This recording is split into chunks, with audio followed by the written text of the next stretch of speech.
para el 2012 el dato que tenemos es realmente escalofriante.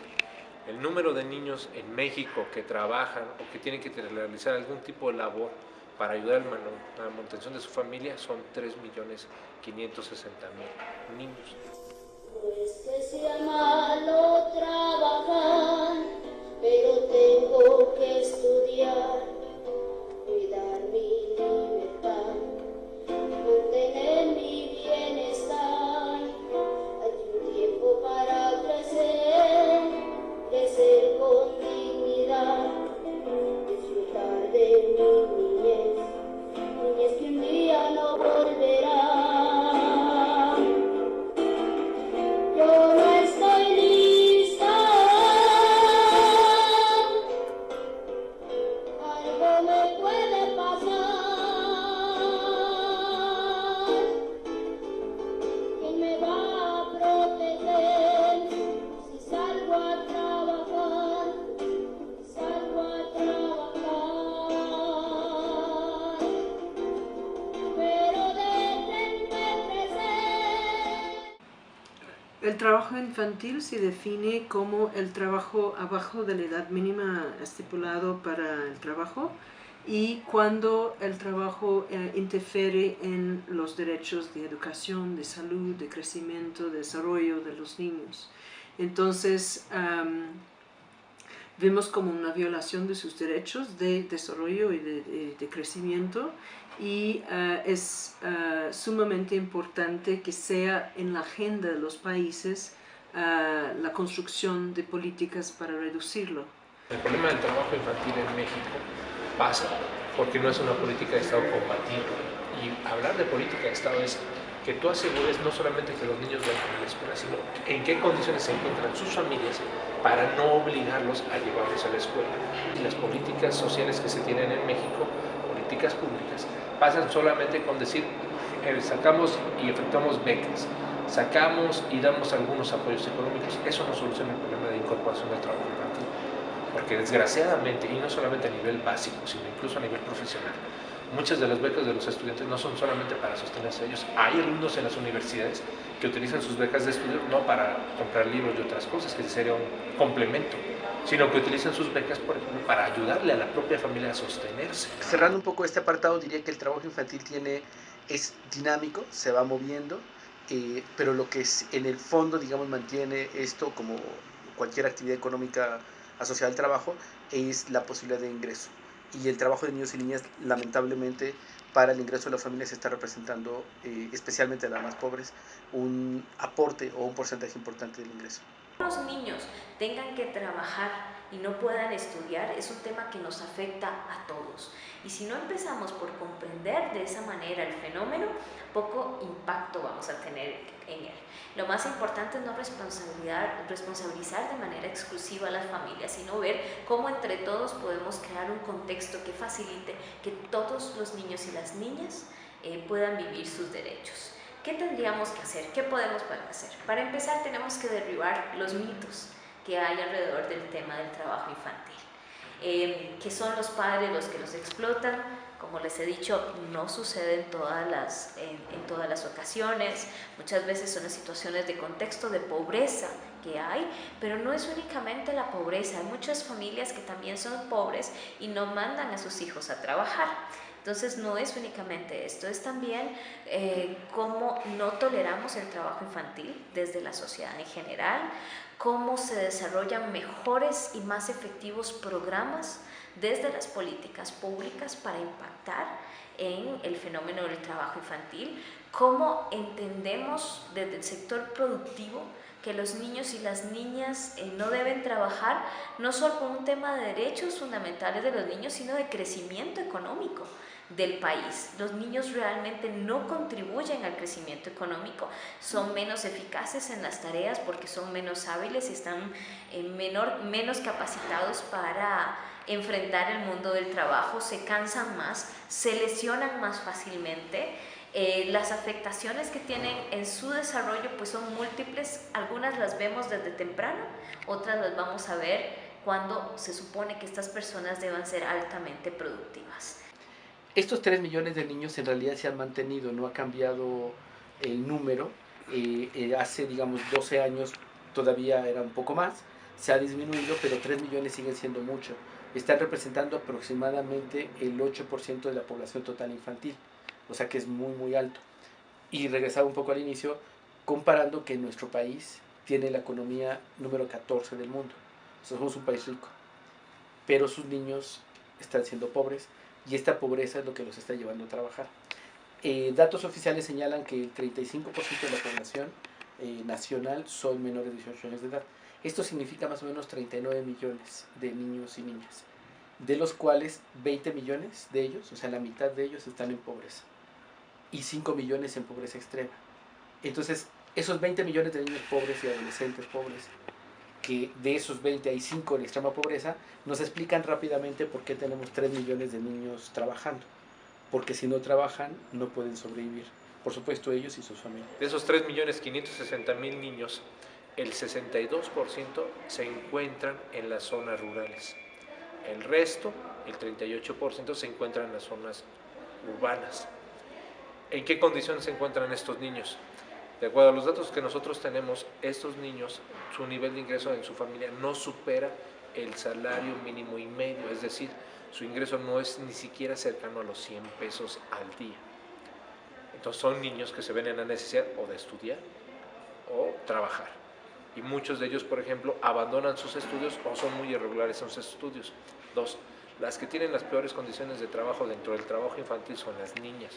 Son las que son más propensas a tener trabajo infantil, que no solamente no sean bien remunerados, sino que además corren muchos riesgos por sus características. El número de niños que nosotros estamos tomando en cuenta es de entre los 6 a los 12 años. Por ejemplo, en la industria cañera trabajan varios niños, que en promedio de su edad es entre 8 y 11 años. Trabajan con las familias de jornaleros agrícolas. Y es un trabajo con muy malas condiciones. Entran a trabajar a las 6 de la mañana y salen de trabajar a las 6, 7 de la tarde. Y su paga es de 23 pesos al día por cortar o ayudar a la corta de 8 toneladas de caña. Ese es un ejemplo. En el caso de Michoacán, hay niñas que se encargan de la pepena, es decir, de la recolecta de las verduras o de los productos del campo.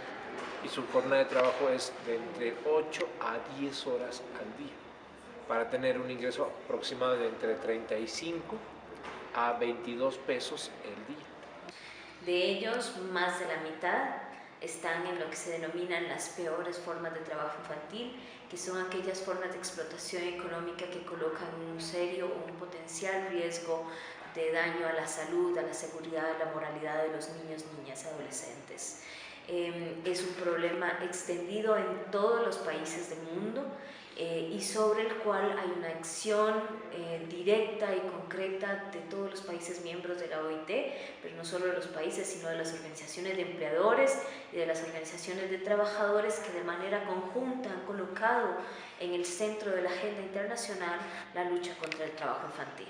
De hecho, desde 1996 es un tema muy vigente, se incorpora dentro de los principios y derechos fundamentales en el trabajo para el año 2000 con la declaración de la OIT sobre principios y derechos fundamentales en el trabajo, y desde entonces pues se está promulgando porque se logren una serie de metas internacionales que acordaron estos actores tripartitos a nivel mundial, que tienen que ver con la eliminación de todas las peores formas de trabajo infantil para el año 2016.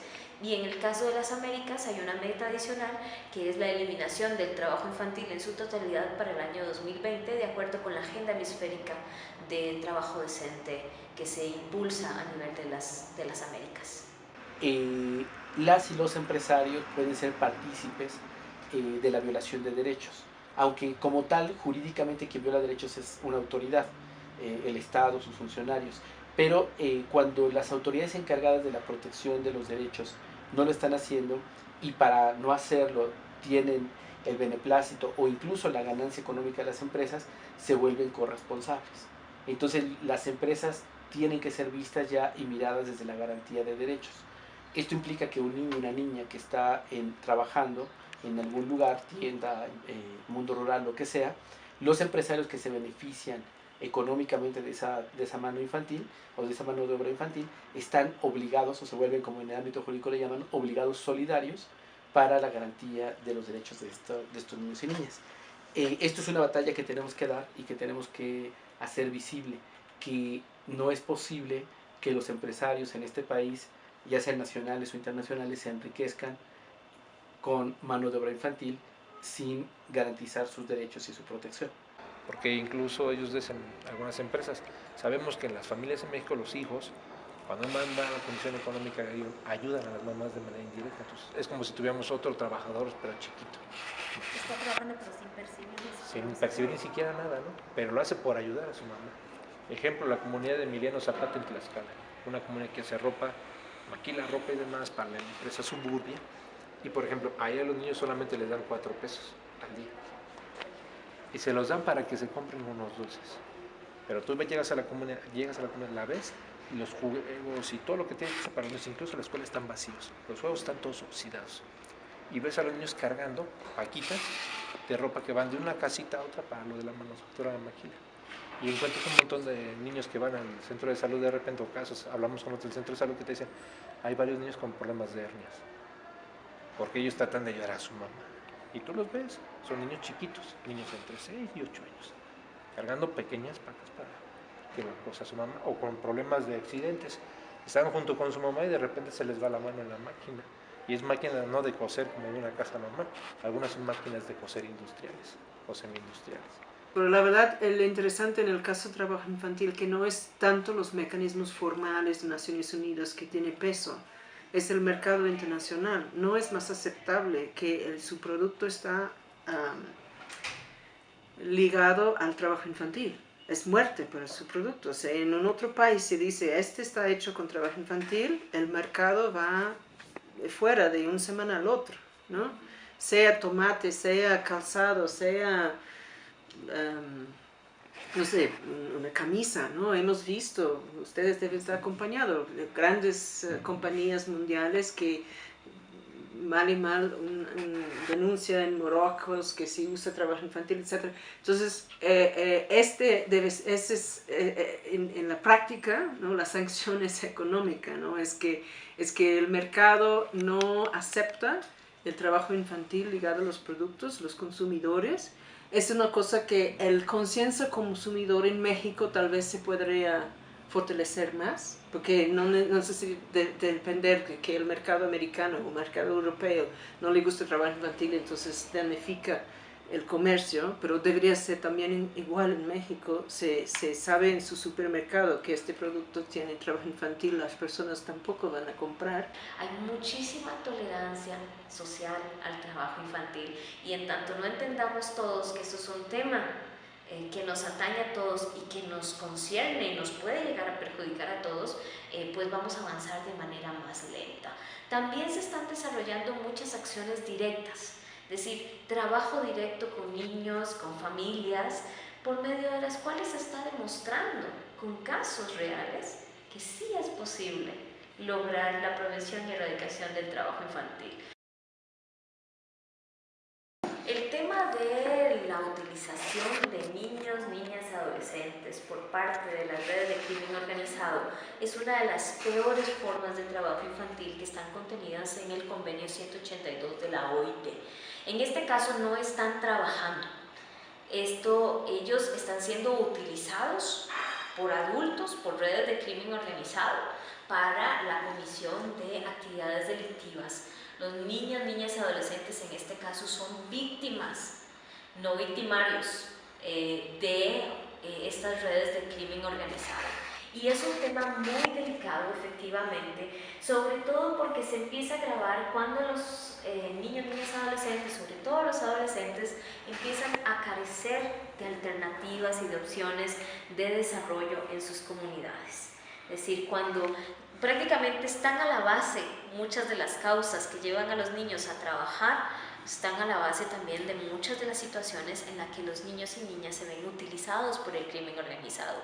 Lo mismo cuando son utilizados para la explotación sexual comercial, para la trata de personas, para la esclavitud, que todavía hay situaciones de estas, Pues en todos estos casos tenemos que ver a los niños y las niñas como las víctimas y tratar de perseguir a los reales victimarios. Pero nuevamente no es un tema que se resuelva únicamente con la ley penal, sino que también tenemos que proveer de alternativas a estas personas para que efectivamente puedan optar por mejores opciones de desarrollo. No simplemente decir, tú no debes hacer esto, ¿no? Muchas veces se incorporan allí.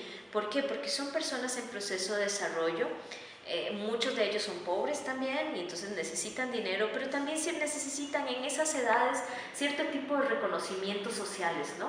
Y si no están bien conducidos, si no tienen las alternativas necesarias, pues son estas redes del crimen organizado las que les ofrecen las alternativas que la sociedad no quiere que estos niños acojan. Pero si no queremos eso, necesariamente tenemos que trabajar para ofrecer las alternativas correctas para el desarrollo de estos adolescentes. Y hay que decirlo, por ejemplo, el caso de los niños sicarios. Decían unos, es un proceso de descomposición. Y cuando les preguntaban por qué estaban ahí, dicen, muy fácil, yo mato a alguien y me dan 5,000 pesos. Niños de 8, 10, 12 años. Oficio, sicario. Qué buenos trabajos se generan para el trabajo infantil.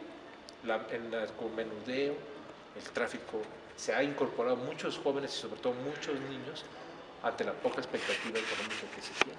Definitivamente el tema del trabajo infantil pasa por un tema de proporcionar y de que existan reales condiciones de trabajo digno para los padres. No es solamente un tema de salario, es un tema todavía más amplio, es un tema de condiciones laborales, es un tema de seguridad de salud en el trabajo. En tanto mejoren las condiciones laborales de las personas adultas dentro de una familia, menos necesidad van a tener estos papás y mamás de incluir en su estrategia de supervivencia a los niños y las niñas. En este país, y hay estudios que no solamente hemos hecho nosotros, de la propia Comisión Nacional de Salarios Mínimos, que establece cuál podría ser el escenario perfecto para que los niños pudieran trabajar en este país, bueno, estar estudiando sin necesidad, de trabajar a nivel nacional. Y el escenario tendría que ser el siguiente: la familia en promedio debería tener un ingreso mensual de entre 12 a 18,000 pesos mensuales. Que sea malo trabajar, pero tengo que estudiar, cuidar mi libertad, mantener mi bienestar, hay un tiempo para crecer. Que un niño que ahora mismo está, pensemos en los campos agrícolas en Sinaloa, un adolescente, y él quiera reclamar sus derechos laborales, no puede porque la ley no lo permite, porque la ley prohíbe el trabajo en ciertas edades o ciertos rangos, aunque suceda. Y entonces, paradójicamente, lo que estamos haciendo es que dejamos en mayor desprotección aquello que está sucediendo. Las leyes lo que tienen que hacer es proteger las condiciones de vida de la población para llevarlos a una mejor forma de vida, a una, digamos, lógica distinta. Tenemos que reconocer que ahora hay muchos niños y niñas trabajando, es necesario que tengamos leyes que reconozcan este derecho para poderlo proteger. No significa de ninguna manera violentar a otros o digamos un retroceso, porque en la medida en que los derechos los hacemos justiciables, implica que un niño que está trabajando y está protegido por las leyes o por las instituciones, en automático tiene que ser garantizado su derecho a la educación, su derecho a la salud, su derecho al juego. Entonces nos vamos a dar cuenta que el sistema comenzaría a funcionar de otra manera.